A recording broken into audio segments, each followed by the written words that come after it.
Olá, sejam todos muito bem-vindos a mais um episódio de Meninos Eu Vi, podcast criado, roteirizado e apresentado por mim, Rodrigo James, para falar sobre cinema, séries e te oferecer uma curadoria do que assistir em meio a tanto conteúdo que nos é oferecido todos os dias. O Meninos Eu Vi tem episódios inéditos todas as semanas, com críticas e dicas do que assistir e de como estas obras interferem nas nossas vidas. Sigam esse podcast nos principais agregadores do mercado: Spotify, Apple, Deezer, Amazon, YouTube, e marquem para serem avisados dos novos episódios. Curtam, comentem, espalhem a palavra desse podcast por aí. Para falar comigo, usem a caixa de comentários do Spotify ou me mandem uma mensagem diretamente através do site da minha produtora, o cotonizio.com.br, cotonizio com C e S, através das minhas social medias, @Rodrigo James no X, no Threads, no Instagram ou no Blue Sky, ou através do YouTube. Comentem aí no YouTube caso vocês estejam ouvindo este episódio por esta plataforma. Por fim, eu tenho sempre que reforçar o convite para vocês seguirem a minha newsletter chamada Mala, com notícias, críticas e uma curadoria de cultura pop e entretenimento que eu solto todas as sextas-feiras para os e-mails cadastrados. Considerem também serem apoiadores pagos para fortalecer a criação de conteúdo feita de forma independente. A Mala fica no malanewsletter.substack.com, ou se vocês preferirem, acessem aí as minhas redes sociais que vocês encontram o link dela por lá. Hoje vamos falar de um dos filmes polêmica deste início de ano, Baby Girl. Hey, we need to have a conversation. You're very young. I don't want to hurt you. I think I have power over you. Because I could make one call and you lose everything. Does that turn you on when I say that?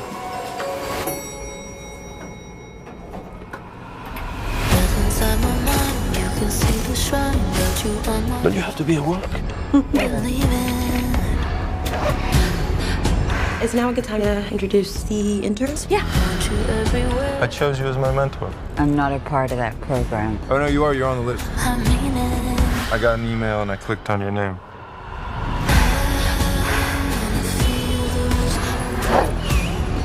How'd you get that dog to calm down? Good girl. I gave it a cookie. You always have cookies on you. Why do you want one? Num determinado momento de Baby Girl, é impossível você não fazer a comparação com 9 meias semanas de amor. Se você viveu a década de 1980/1990, cresceu vendo filmes ali nesta época, é impossível você não ter ido ao cinema assistir a 9 meias semanas de amor, o filme polêmica da época, ou um dos filmes polêmica da época, com Mickey Rourke e Kim Basinger, que trazia ali um casal que se encontrava e vivia 9 meias semanas de amor de uma forma tórrida.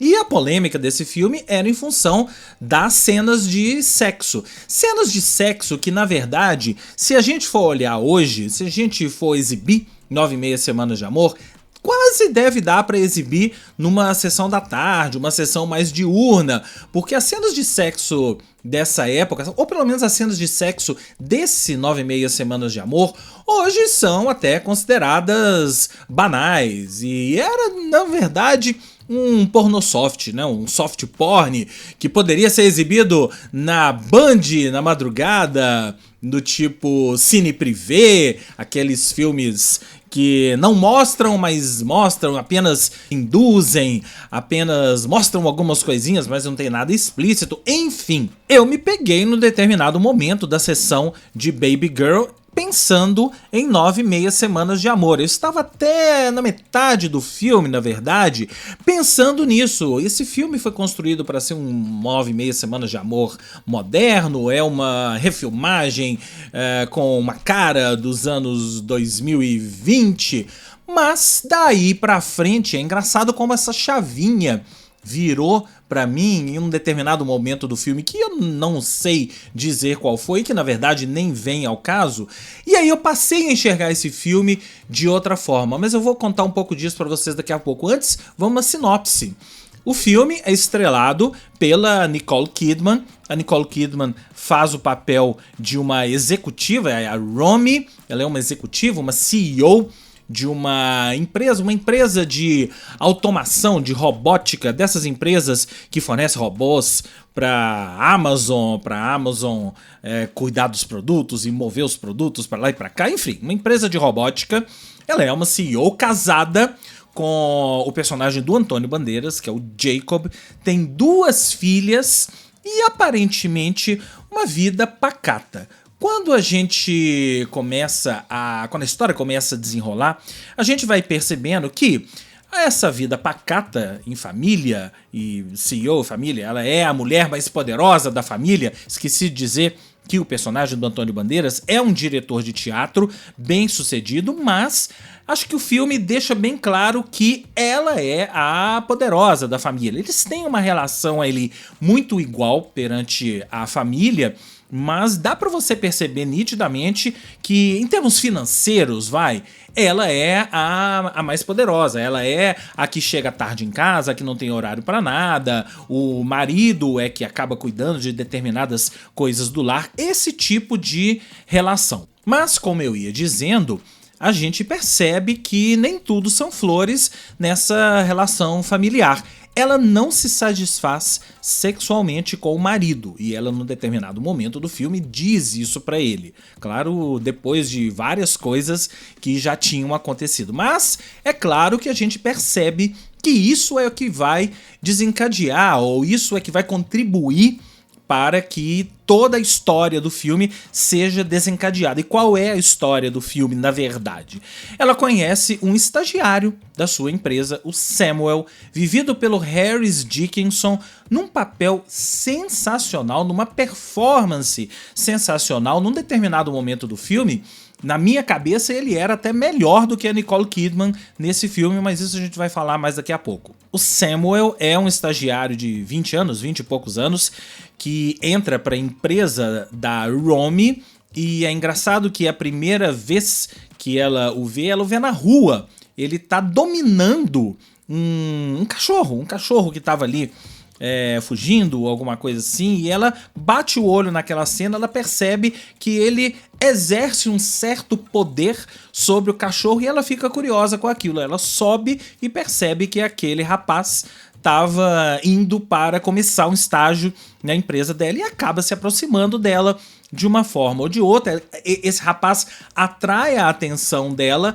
você vê nitidamente, e aí tem todo aquele jogo de sedução. Ela tá na empresa olhando para ele e ele acaba se aproximando dela por conta de uma norma da empresa. Ela passa a ser uma espécie de tutora dele e ela acaba se aproximando dele até de uma maneira perigosa. E a maneira perigosa, vocês podem imaginar, ela acaba tendo um caso com ele. Mas não é um caso de amor qualquer, é um caso que envolve dominação. Eu já falei que o personagem dele é um personagem dominador, do tipo dominador, e ele deixa bem claro isso pra ela desde o início, que o caso entre os dois é um caso em que ele vai dominar a relação.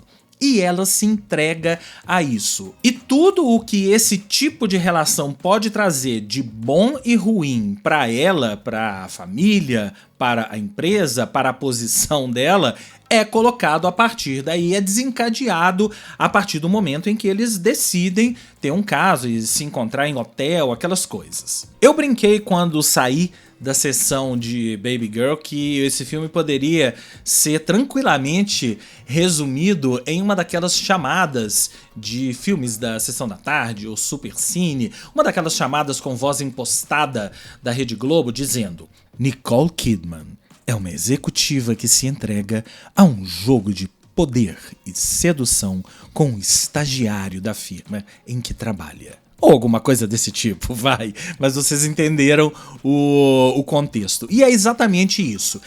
A relação de dominação dos dois é uma relação de dominação mesmo em que ele coloca ela ajoelhada, literalmente ajoelhada aos pés dele, fazendo as vontades. Ele vira pra ela e fala: eu vou te dominar e você vai ser a minha submissa.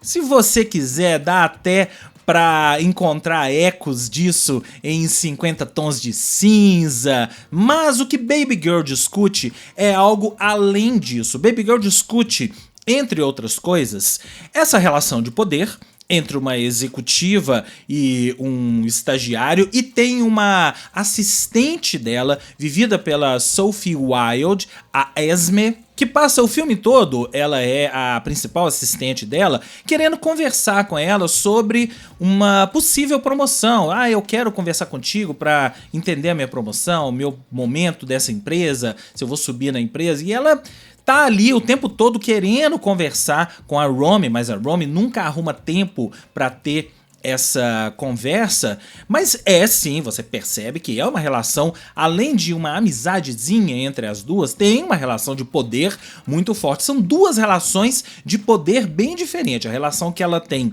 com o Samuel e a relação que ela tem com a Esme. Na verdade, as relações de poder que ela tem com todas as pessoas desse filme são relações de poder em níveis diferentes. Essa relação que é a relação principal do filme, entre ela e o Samuel, é uma relação de poder que envolve BDSM e coisas do tipo. Então ele, de certa forma, é violento com ela e ela aceita, e eu acho que é a cena mais chocante do filme, em uma das relações dos dois, acho que é primeira relação entre os dois, é a cena mais chocante do filme, e eu acho que é a cena que deu o prêmio de melhor atriz para Nicole Kidman, melhor atriz do Festival de Veneza, e pode indicá-la ao Oscar esse ano. Não sei que dia você está ouvindo este podcast, mas pode indicá-la ao Oscar esse ano. Eu particularmente acho que ela vai ser indicada, apesar de que ela perdeu o Globo de Ouro para Fernanda Torres,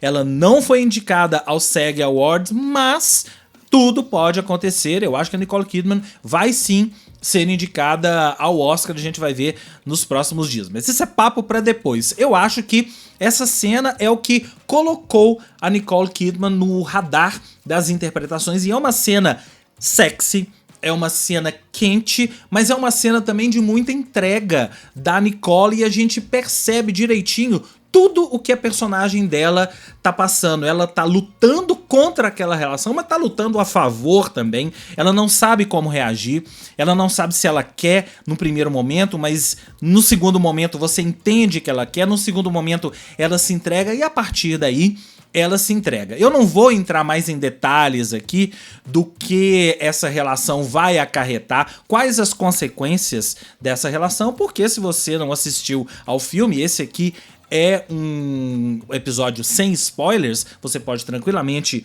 ouvir isso que eu tô falando e assistir o filme, porque você não sabe ainda como ele termina. Mas a ideia é eu passar esse panorama aqui da história pra vocês e tocar nesses pontos do filme. Então eu já falei dessa relação de poder, então é uma relação de poder que ela acaba estabelecendo com todas as pessoas, é diferente com o marido dela, é diferente com a Esme, que é a assistente, e é completamente diferente com o Samuel. Relação de poder, relação de troca de poder.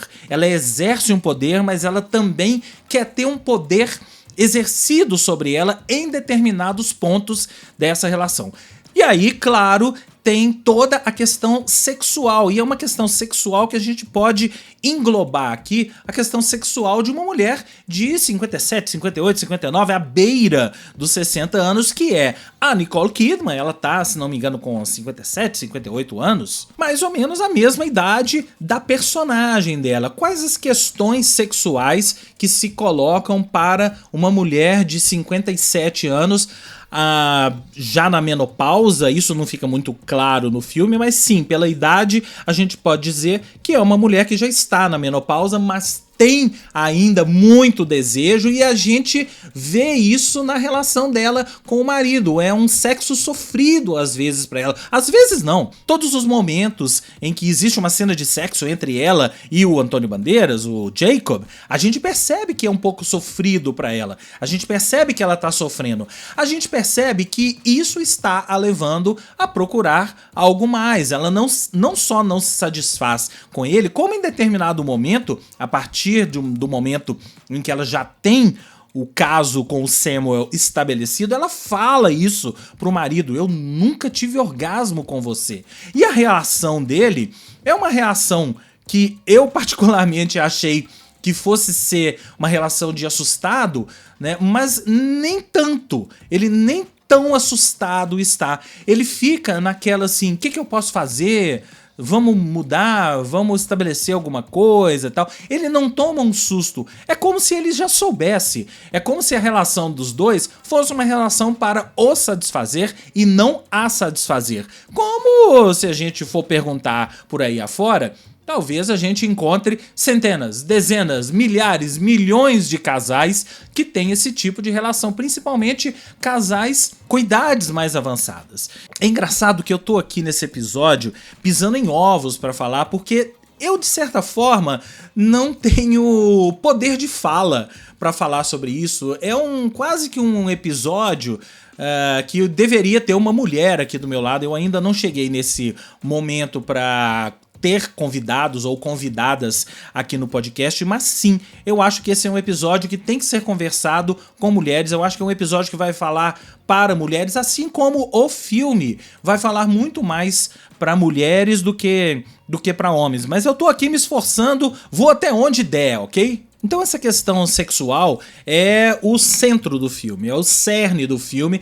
Não é só a questão sexual, mas a questão sexual colocada para uma mulher de 57 anos. Você, aos 57 anos, você mulher, tendo um cargo, CEO da empresa, ou tendo um determinado momento na empresa, uma ascensão na empresa onde você trabalha, será que você se entregaria a um caso como esse, sabendo inclusive das consequências que isso pode te trazer?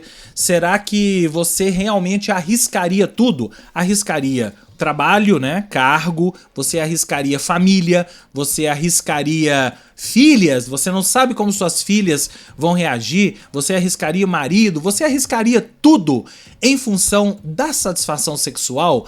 Qual é o nível, em que nível você colocaria a questão sexual na sua vida? Você tendo, claro, 57 anos e passando aí da idade da menopausa, ou entrando na menopausa, porque isso varia de mulher para mulher, mas aos 57 anos é bem provável que você, mulher, já esteja na menopausa. E com certeza a questão sexual passa pela sua cabeça. É lógico que passa, porque tudo isso passa, os hormônios mudam, e são esses hormônios que acabam levando a personagem da Nicole Kidman a ter um caso com o personagem do Harris Dickinson. Então é isso, Baby Girl é um filme que vai discutir essas questões todas, mas não fique pensando que é um filme sisudo. É um filme com muito tesão, com muito sexo, com cenas realmente que vão deixar todo mundo daquele jeito, vai deixar todo mundo suando na cadeira do cinema, pra dizer o mínimo,